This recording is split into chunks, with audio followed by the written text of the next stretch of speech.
Kabaka wa Buganda finally akomyewo ku butaka akatambi ogenda kubanga okafuna maaso awo ateze ensonga za Joel Ssenyonyi nabyo tebinnaba kugwera ng'ebipya byo bizuukidde ddala ogenda kubanga nabyo obyerabirako maaso awo. Diana Nabatanzi ne Lwasa wamma nabyo tebinnaba kugwa yadde n'akatono. Omugamba mutya mwasibye mutya abantu bange kansubire muli bulungi ba mikwano ng'enkola yaffe mbasaba video eno mugimpeere like era n'ensaba gwe wenna atannaba kusubscribinga wano ku Sylvia News Extra nti mukwano subscribinga era onyigene mu notification bell olemesibwanga byonna byemba nteekayo wano ku Sylvia News Extra. Ninyongera okusabira mwe mwenna abalwadde abakosefu tisabye ekisa kya Mukama ate kibatuukeko ba mikwano. BF Suma Herbal Research Clinic banono nga bajjanjabisa ddagala lya butonde era nga bajjanjaba endwadde zonna so munnange beeyune obakubireko ku nnamba zaabwe z'essimu weziri awo ate wamma weefunire obulamu obujja era nga bano bo bakola ne delivery mu nsi yonna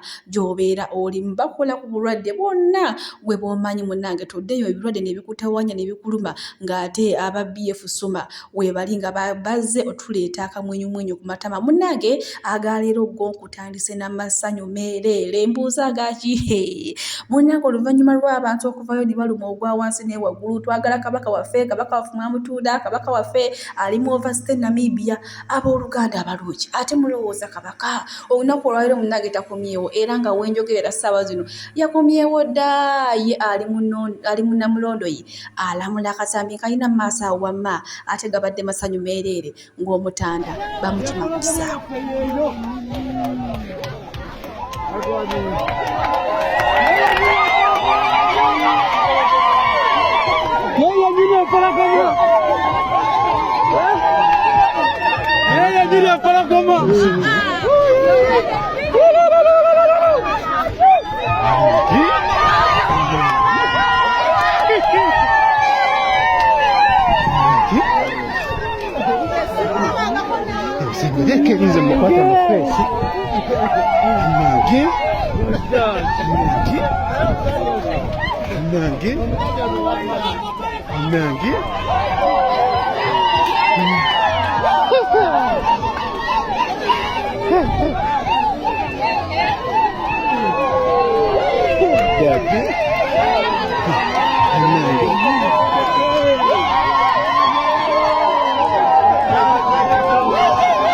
Gabadde masanyu meereere ate munnange namungi w'omuntu okuddamu okuba kuliiso kabaka waffe manyi abantu babadde batya nga beeraliikirira olw'ebiboozibozi oba ebigambo ebibadde biyitiŋŋana ti munnange kabaka tali mu Uganda ate kabaka baamuwamba ate kabaka bamukwatidde mu overstay kale yeyo embeera gy'olaba ate ebaddewo munnange ebyewuunyisa byo tebiggwa mu nsi era nga kana akatambi ngenda kuba kakuteerako bulungi nnyo naawe owulire ensi yaffe bwetuuse waliwo eyali ebintu bya munne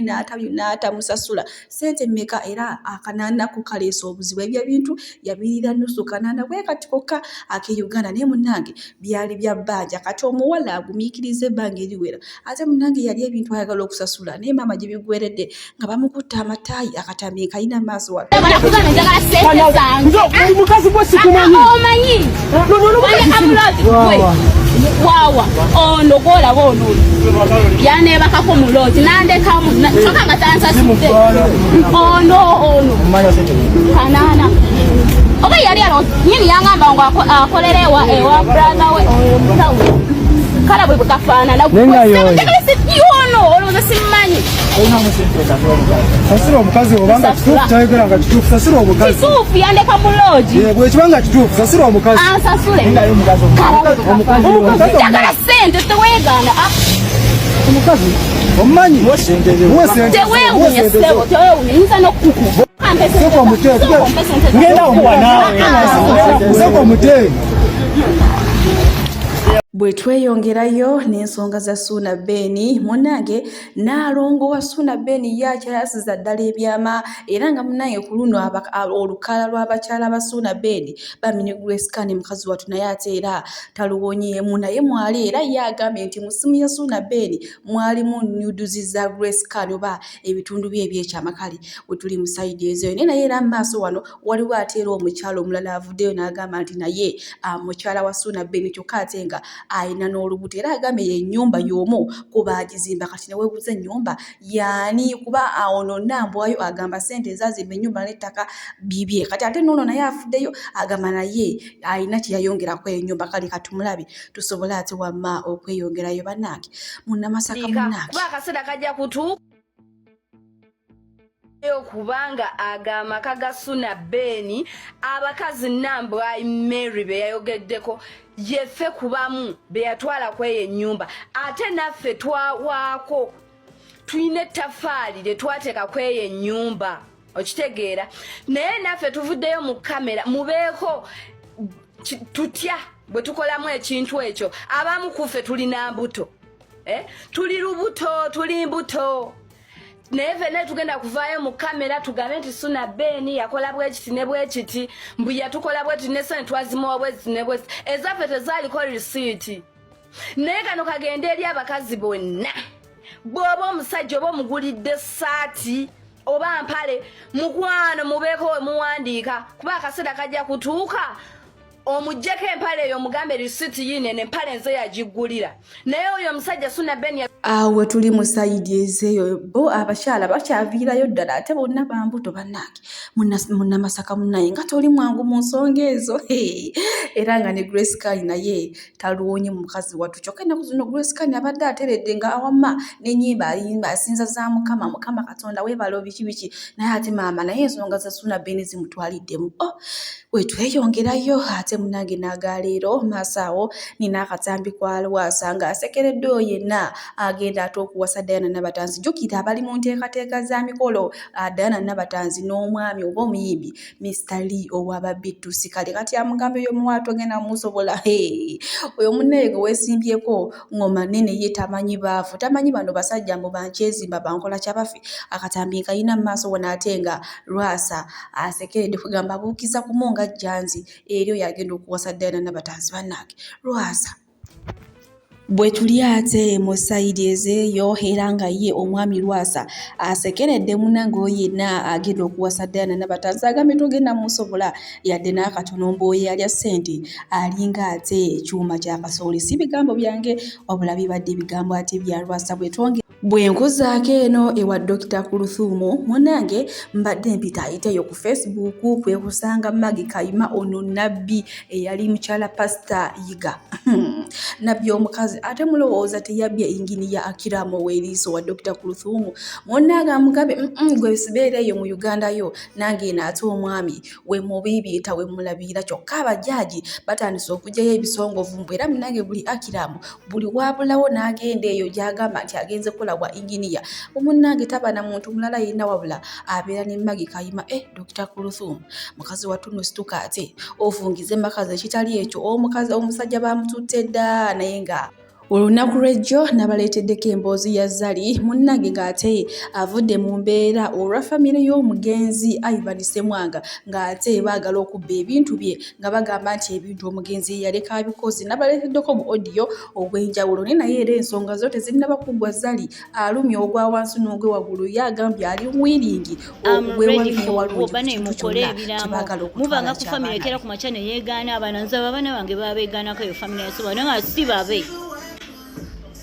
mbusi babe ng'omusajja amaze okufuna gamba abaana si babe bubbi greed I have time nina it's my kids nabaga nze kikwata ku baana bange nina obudde mbwammwe I'm ready nina obudde kuno okumanyira kwa kikaki temusiima n'ebitono bye mbadde mbakolera temusiima what do you want my soul do you want my soul batabani bange bakuze they are the legal owners of whatever we have mwepange ebigambo bino ebigambo without your evidence bw'oba olina ebigambo mu kampuni leeta wagigula oba olina ebigambo mu bizimbe byaffe bye tulina tulage wabifuna oze bane famire ze tuzaalamu abaana abakazi mwetereze zino famire si nnyangu abakazi mwetereze zino famire ze tuzaalamu abaana bakuleka kukubo sinzi ali mu ssente yeyagala nkole ki nazikola ne Ssemwanga ate nnyongerako bakazi bameka balekedde ebintu wano ne bifa nnyongerako bana bange balina ebintu mamotoka apartments beyagala babeera muzibu naye bantu mwe muli babbi balabiridde ekimala kati obwo buyambi twabusazeeko buli kimu twakisazeeko buyambi bwavuddewo tulina ba shareholders abapya nze omukadde mbadde wendi kati n'abavubuka be ba shareholders abapya mugende mukole ssente zammwe mugende mukole Ssemwanga takerangako wano nti akolerera kikaki mugende mukole ssente zammwe luno olutalo mbagambye lunyumira bitya nno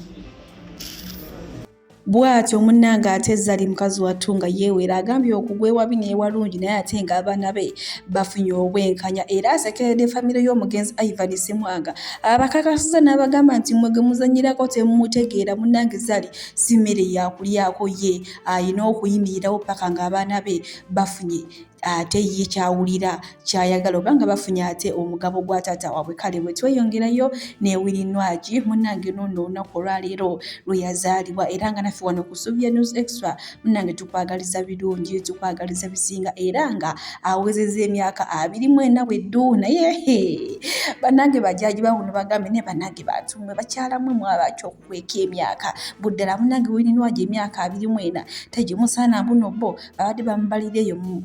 mu ssaati bannange si bigambo byange nange ate mbijjeyo gaata amawulire agenda kaagaliwo munnange ye omukyala ono omulebanoni oyo omukyala yasinga kumanyika nnyo we yali ng'ayina omukozi ow'e Kenya era ayitibwa Rose kati we yali ng'addayo obwana bwe bambi bwamukaabira nnyo nga bumwagala kati okuva olwo kale abantu ne bamwagala nnyo oyo omukyala olw'omutima omulungi we yalaga ku mukozi oli Kadaama Omunakenya munnange amawulire agavayo ag'ennaku kigambibwa mbu yafudde era nga yafudde obulwadde obwa breast cancer era nga amaze ennaku 4 ng'afudde kale katusabe Omukama amusaasire byonna ebyamusobako ensonga za Joel Ssennyonyi tezinnaba kugwa era ng'eyeekolera mwina maaso awo ate wamma ng'alumbye bubi nnyo omwami Dean Lubowa kubanga yavayo n'akakasa ensi nti Joel Ssennyonyi era ssente eziweera ddala 1.7 billion era butambi mbuyina maaso awo BF Suma Herbal Research Clinic banono nga bajjanjabisa ddagala lya butonde era nga bajjanjaba obulwadde bwonna so munnange bakubireko ate weefunira obulamu obujja era nga bakola ne deliveries mu nsi yonna gy'obeera oli. Oyinza okugamba nti ndi mu kukola analysis ngezaako kuwolereza Joel Ssennyonyi eyo post egambye embuno ki yafuluma ng'ennaku z'omwezi mmeka ng'ennaku z'omwezi 5 omwezi ogwokusatu omwaka guno gwennyini gwe tulimu era bagyataakingako ebifaananyi kubanga obujulizi bw'ebifaananyi bulinga ng'ekigambo omwana omujja na nnyina ebifaananyi ebyo bye baataakingako baali mu ddwaliro era omulaba ayimiridde ne babaka banne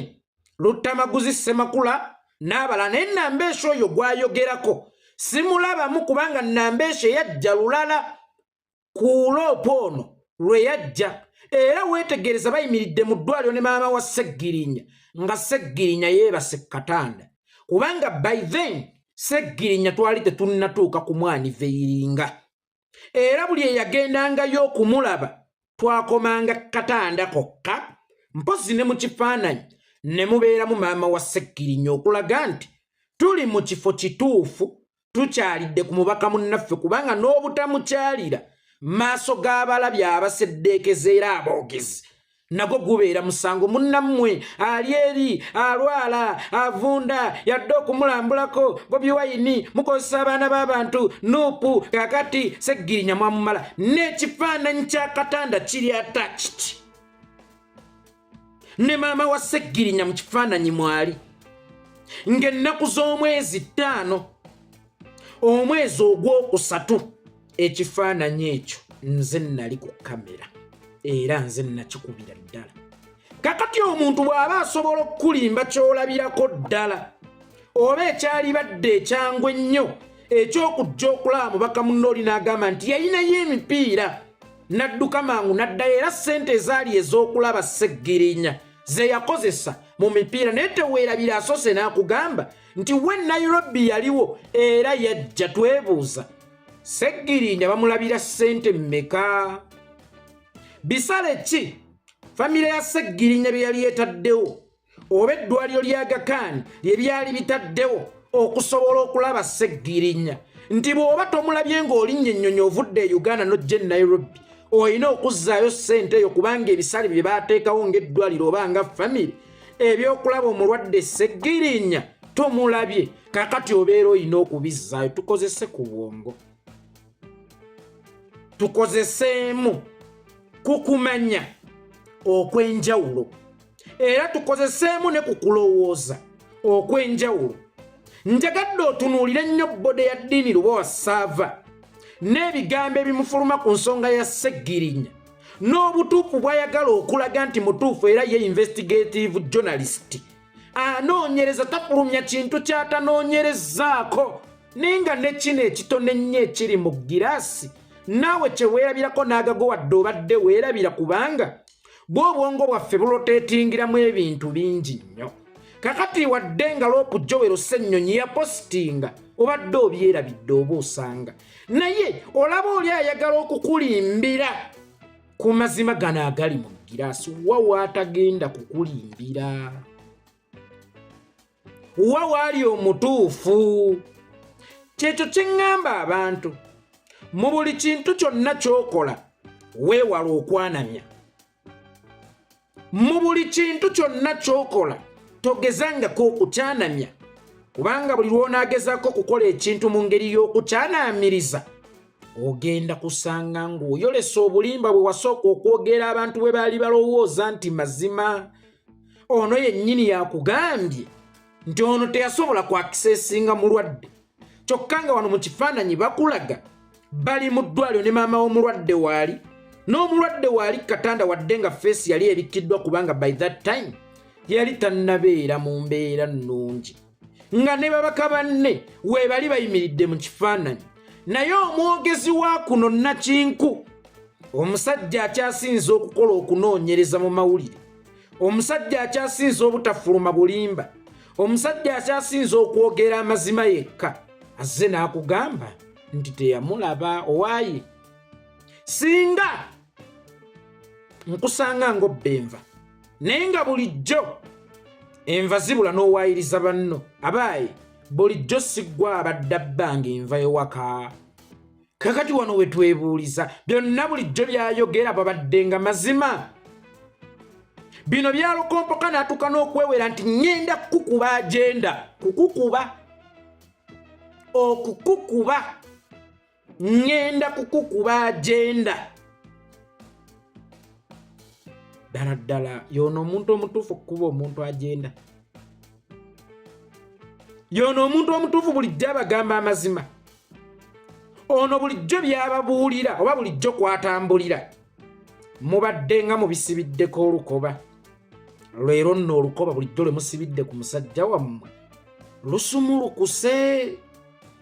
eyeewera okukuba agenda emyezi emituufu ena kiryokke okugimukuba as long as ofuluma erimakinga ebyakolebwa kubanga kakati gwe tuzudde tageti yo si yakulwanyisa nguzi wabula yakukuba Joel Ssennyonyi by all ways by all means kubanga olaze nti n'ez'omulwadde yazirya enguzi teyasobola kumulaba era bwe yalabanga emivuyo gitandise okuvaayo n'azikwata mangu n'aziddusa n'azizzayo kubanga omulwadde teyasobola kumulaba katugambe teyasobola kumulaba naye ate yajja e Nairobi mutango ky'ogw'essente eddwaliro oba famire ya Sseggirinya ze byali byateekawo kukusobola okulaba Sseggirinya nabagambye nti vidiyo ya leero bagiyita Ssennyonyi tujjeeko omwo mwaffe tutongoza nguzi kino ekintu si kyakulwanyisa nguzi wabula kyakutongoza nguzi y'ensonga lwaki buli bwe baba bakyogerako bawunzika baga Bobi Wine bw'oba musajja kale vaayo noono omwogereko kitegeeza nti tebalwanyisa nguzi wabula balwanyisa abalwanyisa enguzi era ng'omusango oguvu nze musawo Namaganda Sylvia era nga ndi musawo omutendeke ate era ng'akola n'ekitongole kibayita Bright Future Superior Unique Manufacturers ebirungi kikola eddagala erya habo nga lirya 100% natural. Alina osteoporosis, alina rheumatoid arthritis, alina ebirwadde biri mutawaana bya joints, omugongo, afunye accident, bannange byose byenjawulo. Kaddio kitegeeza omutima, fasitula kitegeeza era olina omuntu takyajjukira ebijjavudde oluusi yeerabirayo, alina alzheimer's, memory loss, olina omwana takola bulungi mu kilaasi, bannange omuliza akyankalana eddagala likola bulungi ku baana. Tulinamu kati nga kano kebayita prostate relax. Kano akadagala kayamba abaana okutangira prostate cancer, kabayamba alina prostate enlargement, bannange olina kansa atandiikiriza ali mu stage esookuba ey'okubiri, mugambe oba sisitawo oba bradawo oba mukwano, mugambe ajja kusa akadagala kafe kano, tagenda kuddamu kulowooza ku ebyo ebirwadde. Enkwaso ze tezimala, kamuyamba okuyingiza enkwaso ze n'okuzikyawo. Bannange tulina expowerman, bw'aba alina enkwaso ze tezimala, kano kayamba okwekulisinga enkwaso ze, afuna premature ejaculation, bw'aba tuse mu kisaawe amala mangu, kano kandida oba any harmful bacterias